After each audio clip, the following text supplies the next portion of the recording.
क्या आपको किसी से बातचीत करते समय अपनी बात मनवाने में दिक्कत होती है? क्या आपको लगता है कि आप किसी डील को सफलतापूर्वक फाइनल नहीं कर पाते? क्या आप समझना चाहते हैं कि लोग कैसे बिना लड़ाई झगड़े के अपनी बात मनवा सकते हैं? अगर आपके पास भी ऐसे सवाल हैं तो आज हम रॉजर फिशर की किताब negotiation mastery getting to yes की समरी पर चर्चा करेंगे। यह किताब सिखाती है कि कैसे हम मुश्किल से मुश्किल बातचीत को भी सकारात्मक तरीके से हल कर सकते हैं और हर पक्ष को जीत का अनुभव करा सकते हैं। चैप्टर नंबर 1, बातचीत का मूल उद्देश्य, समस्या नहीं समाधान पर फोकस करें। रोजर फिशर के अनुसार बातचीत का उद्देश्य जीतना या हारना नहीं होता, बल्कि एक ऐसा समाधान निकालना होता है जिससे दोनों पक्ष संतुष्ट हो सके। नंबर 1, स्थिति को समस्या नहीं बल्कि एक अवसर की तरह देखें। नंबर 2, यह समझे कि हर किसी का एक अलग नजरिया होता है और उस नजरिए को समझना बहुत जरूरी है। उदाहरण, अगर दो लोग एक नारंगी को लेकर झगड़ रहे हैं, एक उसका जूस निकालना चाहता है, दूसरा उसके छिलके से केक बनाना चाहता है। अगर वे अपनी जरूरतें स्पष्ट रूप से बताते हैं तो दोनों को संतुष्टि मिल सकती है। चैप्टर नंबर 2, पोजीशन नहीं इंटरेस्ट पर ध्यान दे। नंबर 1, पोजीशन, बातचीत में आपका घोषित स्टैंड, जैसे मुझे यह चाहिए।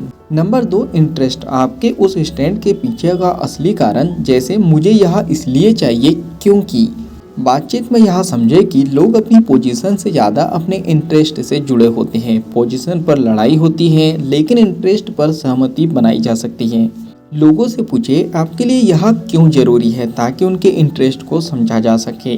उदाहरण, अगर कोई नौकरी में ज़्यादा सैलरी मांगता है तो उसका इंटरेस्ट हो सकता है कि उसे अधिक जिम्मेदारी दी जा रही है या उसकी जीवन शैली को मैनेज करना मुश्किल हो रहा हो।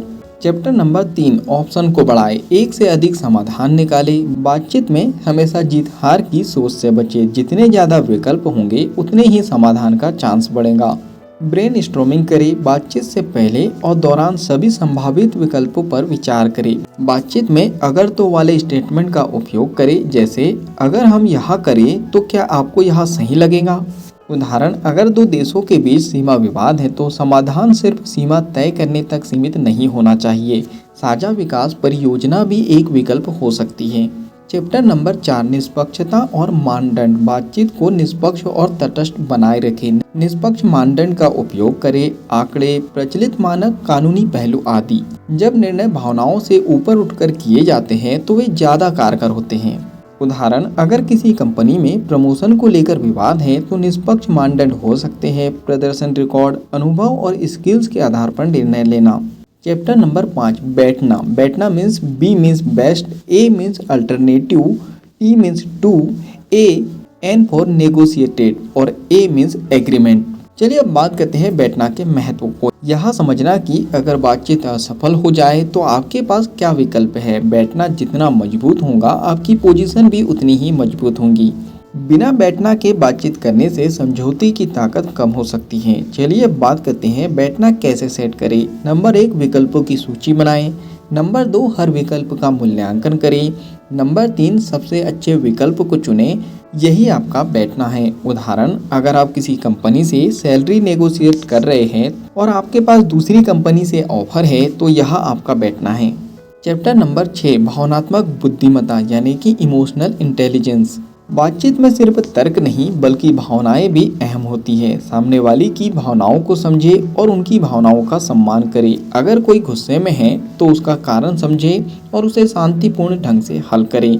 उदाहरण, अगर क्लाइंट गुस्से में है तो सीधे प्रतिक्रिया देने से बेहतर है यह पूछना कि क्या आपको किसी विशेष चीज़ से समस्या हो रही है। Chapter number 7, communication skill. Number 1, active listening, सुने ताकि आप समझ सके ना कि जवाब देने के लिए। नंबर 2, क्लैरिटी, अपनी बात को स्पष्ट और सरल शब्दों में रखें। नंबर 3, बॉडी लैंग्वेज, आंखों से संपर्क बनाएं। नंबर 3, बॉडी लैंग्वेज, आंखों से संपर्क बनाएं, सकारात्मक हाव भाव दिखाएं। नंबर 4, सवाल पूछें, आपको क्या लगता है या आप इसे कैसे देखते हैं।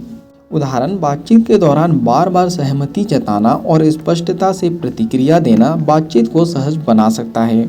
चलिए फाइनली इस बुक समरी के निष्कर्ष पर हम पहुंच चुके हैं। Negotiation mastery getting to yes किताब एक ऐसी किताब है जो सिखाती है कि बातचीत का उद्देश्य सिर्फ जीतना नहीं बल्कि ऐसे समाधान निकालना है जिसमें हर कोई खुश हो।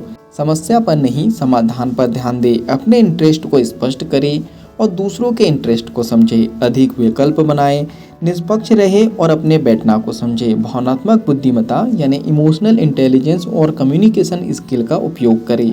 अगर आपने इस बुक समरी से कुछ अच्छा और कुछ नया सीखा है और इस बुक को आप पूरा पढ़ना चाहते हो तो नीचे डिस्क्रिप्शन में लिंक दे दी गई है, उस लिंक पे जाके आप बुक खरीद सकते हो और बुक को पूरा पढ़ सकते हो। बुक समरी पसंद आई हो तो आप वीडियो को लाइक कर सकते हो, कमेंट्स करके बता सकते हो कि इस बुक समरी से आपने क्या सीखा है और आगे क्या सीखना चाहते हो। इस बुक समरी को आप ज़्यादा से ज़्यादा लोगों तक के शेयर भी कर सकते हो, क्योंकि जब हम दूसरों की हेल्प करते हैं तो ये नेचर हमारी हेल्प करता है। अगर आप चाहते हो कि ऐसी ही लगातार आपको वैल्यूबल बुक समरी मिलते रहे तो जल्दी से चैनल को सब्सक्राइब कर दीजिए, बेल आइकन को दबा दीजिए, ताकि जब भी ऐसी वैल्यूबल बुक समरी आए उसकी नोटिफिकेशन सबसे पहले आपको मिल जाए। बाकी हम लोग मिलेंगे अगली बुक समरी में इसी तरह हंसते हुए, मुस्कुराते हुए, लाइफ में आगे बढ़ते हुए और कुछ नया नया सीखते हुए। जब तक के लिए thank you so much, bye bye and go for success.